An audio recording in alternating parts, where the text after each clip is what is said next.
Welcome to this Excel Basics video tutorial. In this tutorial, I'll be showing you most of the basics that you need to know in order to get started using Microsoft Excel. And the version of Excel that I'm going to be using in this tutorial is Excel 2016 for Windows. Having said that, if you're using a different version of Excel, maybe an older version or even a newer version, or if you use Excel on a Mac, there will be some slight differences, but for the most part, I would say 95% of what I show in this tutorial will be very applicable to you and your usage of Excel. So I simply clicked the icon here to get started using Excel, and Excel now would like me to make a choice. It wants to know if I would like to open up an Excel template or simply open a blank workbook. You can see that there are lots of templates to choose from. This is a Welcome to Excel tour, and it's a good way to kind of learn some of the basics of Excel, but that's why you're watching my video, so I'm going to skip that one. There's a cash flow analysis, there's email insights, stock symbols, there's a sales invoice, there's a budget in here. Here it is, a family budget. There's all sorts of great Excel spreadsheets that you can just open up and start changing the data, start using it that way. So I would encourage you to browse and explore these templates that are available to you. In addition to the 30 or so templates that you have here, there is an option to search online templates. So I'm going to do a search for budget, and you can see it comes up with even more budgets. You're not limited just to the one family budget. There's a whole bunch that you can choose from. Over here on the right, there's categories that you can sift through, and you can select the specific kind of budget or spreadsheet template that you would like to use. If you find one that you do want to use, you can just click on it and click Create, and it will make a copy of that as a spreadsheet that you can open and use in Excel. So please do spend some time exploring what's available, and in many cases, much of the work is already done for you. You can simply use somebody else's template and adjust it for what you need. Now, templates are very useful, but having said that, I think in order to really learn how to use Excel fully and properly, it's best to start with a blank workbook. So I'm just going to double click on that to select a blank workbook and open it up. And the first thing we need to do is learn about the layout that we have in Excel 2016. There are certain terms that you're going to need to know. First of all, across the top we have some tabs. Okay, we have the Home tab, the Insert tab, Page Layout, and more, as you can see. Each of these tabs is pretty important. And when you click on a particular tab, it opens up a ribbon.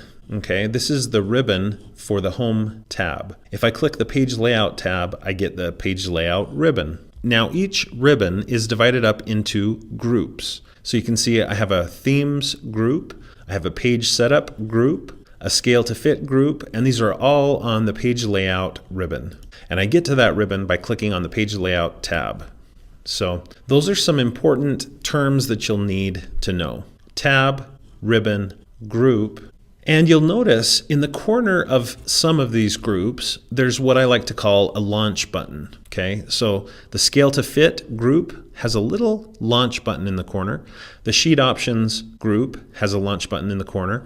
The Arrange group doesn't seem to have one. Now, what are these launch buttons? Basically, you can click on those launch buttons to give you even more options. So what Microsoft has done here is they've tried to fit all of the page layout options on this ribbon. But of course, there's a limited amount of geography. There's a limited amount of space that they have to work with. And so sometimes they can fit everything in that little group. Sometimes they can't.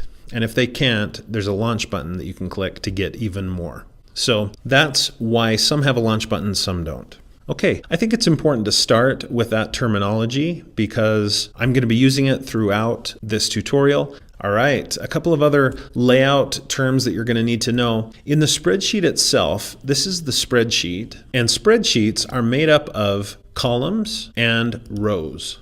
Okay, so you can see we have an A column, a B column, C column, etc. And if I browse to the right, okay, you can see that there's even more than that. And if needed, it'll just keep going to the right, adding more and more columns. Okay, once it gets to Z, it goes to AA, column AA. And so lots and lots of columns in this spreadsheet.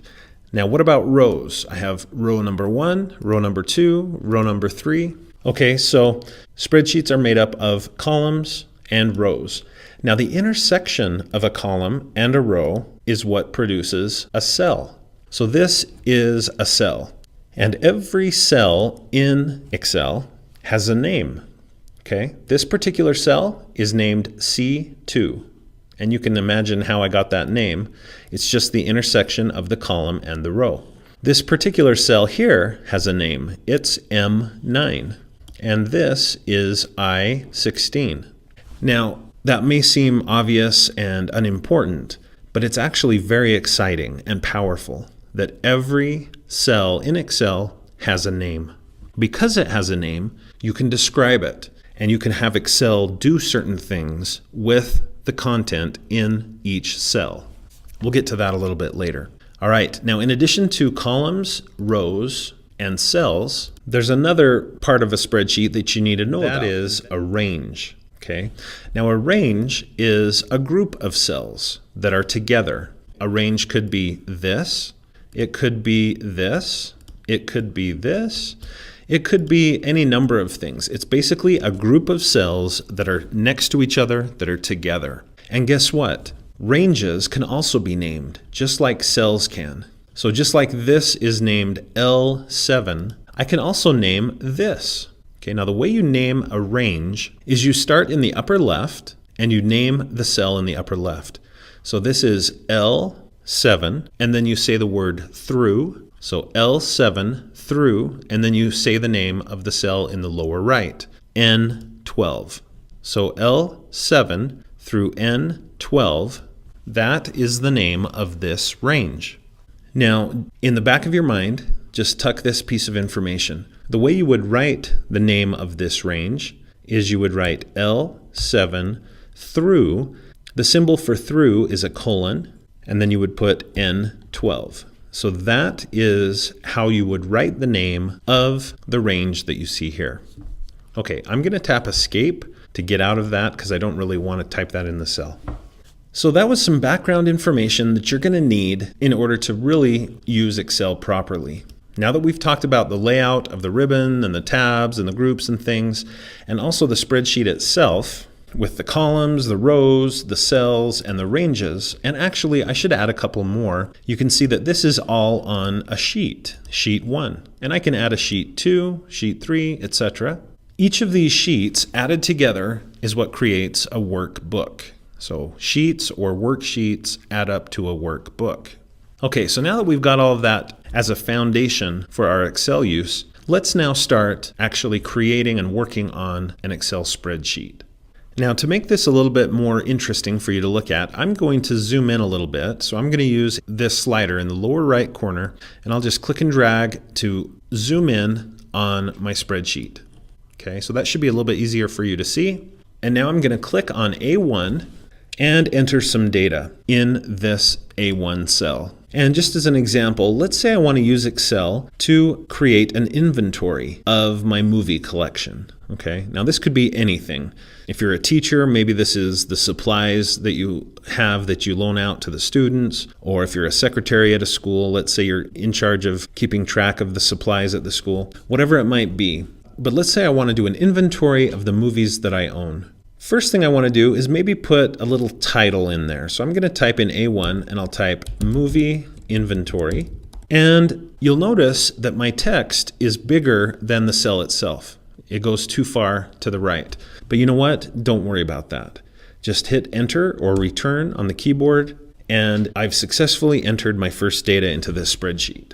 Now, it looks like these words, movie inventory, are spilling over from A1 into B1, but in actuality, that's not true. It's an illusion. Both of these words are stored in A1. If I click on B1, I could type in B1 and hit return or enter, and you'll notice that movie inventory is still stored in A1. Okay, so they don't interact, they don't interfere with each other. So no need to worry if your text is too wide to fit in A1. But having said that, sometimes making your spreadsheet look nice actually helps you use it better. So let's talk about how I could maybe fix this. It's not really a problem, but how could I fix it if I want to make it look a little nicer? Well, what I can do, I can stretch out any column or even any row if I want to. by just putting my mouse between any two column letters. So this is column A, column B. Put my mouse between the two, right on the line or very close to it, and you'll notice that my mouse cursor changed into a double-sided arrow. That's a good sign. So now I can click and drag to stretch that out to make it wider. Now you may have noticed when I entered movie inventory into that cell and I hit enter or return, it automatically moved me down. In Excel, when you tap enter or return, you move down the spreadsheet. If you want to move up the spreadsheet, you can hold shift and hit enter or return and it will move up. Okay, so shift enter or shift return moves up, enter or return moves down. Now what if you want to move to the right? Maybe I want to type something in B1. What I would do is I would tap tab. Tab moves you to the right. So I could enter more text there and then tap tab and enter more text there and just keep tabbing over. What if you want to move left? I bet you can guess what it is. You would hold shift and tap tab. So shift is basically used to do the opposite of whatever it would be otherwise. So enter, return is normally down, but shift, enter, return is up. Tab is to the right, shift, tab is to the left. Another way you can navigate throughout the spreadsheet is by using the arrows on your keyboard. If you find the up, down, left, right arrows, you can just use those to move up, down, left, or right. It's a little bit more awkward than using enter or shift enter, but that's another option. And of course, you can also use your mouse to click on where you want to go. But I'll tell you, if you can learn to use Excel simply with the keyboard without using your mouse very much, it's really going to go a lot better for you. So I've got my title in there. Now I'm going to click on A2 and I'm going to type in the word title. That's where I'll put the movie title. Now I'll tap tab to move over to the right and I'll put in date purchased, tab again, rating, tab again, value, tab again, genre, and tab again, location. And that will store quite a bit of information for me about my movie inventory. All right, with that last one, when I hit enter, it moved me down and it moved to the left, expecting me to put in the first record, is what they call it. And the first record would be the first movie. So let's say I put in Star Wars. Again, I could tap tab to move over to the right. I could say, okay, I purchased it 2007. It's rated PG. It's worth maybe $5 and it's science fiction and it's located in the living room. Okay. So that's an example of data entry, how you can enter data into a spreadsheet by clicking on a cell or somehow getting on a cell, typing, and then hitting either tab to move to the right or enter to move down.